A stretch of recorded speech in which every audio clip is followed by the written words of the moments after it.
Prime Minister Netanyahu has submitted a request to President Herzog asking for a pardon that would end his 6-year corruption trial. In a video statement released minutes after submitting his pardon request, Netanyahu says that ending his trial is essential for Israel's national interest. Netanyahu notes that judges recently ordered him to testify 3 times a week and says a letter from U.S. President Donald Trump urging Herzog to grant the pardon also influenced his decision. Netanyahu claims serious crimes were committed in building the case against him and says his personal wish is to clear his name, but argues that Israel's security and diplomatic challenges require the trial to end. אזרחי ישראל היקרים, פעם אחר פעם נבחרתי בבחירות דמוקרטיות וקיבלתי את האמון שלכם להמשיך לכהן כראש ממשלת ישראל בראש ובראשונה כדי לממש יעדים היסטוריים אלה. מטעמים אלה הגישו היום עורכי דיני בקשה לחנינה לנשיא המדינה. אני מצפה שכל מי שטובת המדינה לנגד עיניו יתמוך בצעד זה. And now joining us to discuss this latest development is Alex Tryman, the CEO and Jerusalem bureau chief at the Jewish News Syndicate. Alex, thank you so much for joining us. To start, what is your take on this pardon request from the Prime Minister, and do you think that the president will be granting this pardon?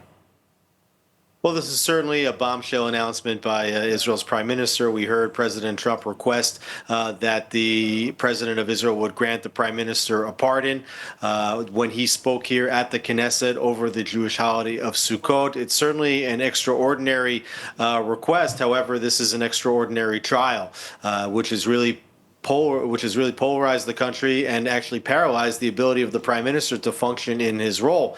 Right now, the prime minister is in the cross-examination phase of the trial that's expected to last until late into 2026, and the prime minister is being requested to testify 4 times per week while trying to run the affairs of state during a very difficult security period in the state's history. So we have to see if the president will do it.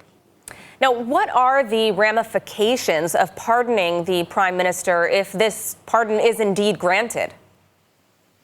Well, a pardon doesn't require any admission of guilt on behalf of the prime minister. So if the president does decide to pardon him, it will simply end his corruption trials, which, as of now, the Supreme Court has told the prosecution that they don't have a strong case after their initial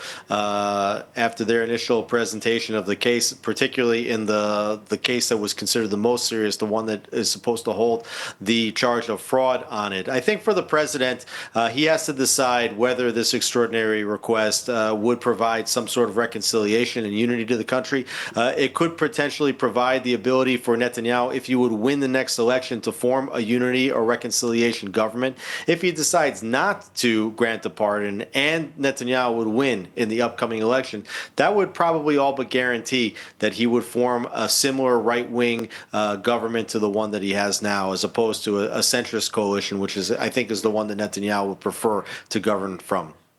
Well, it will be interesting to see what happens with this in the coming days and weeks. I want to thank you. We do have to leave it at that. Not very much time today, but thank you for shedding some light on this important issue. Alex Tryman, CEO of JNS. Thanks for having me.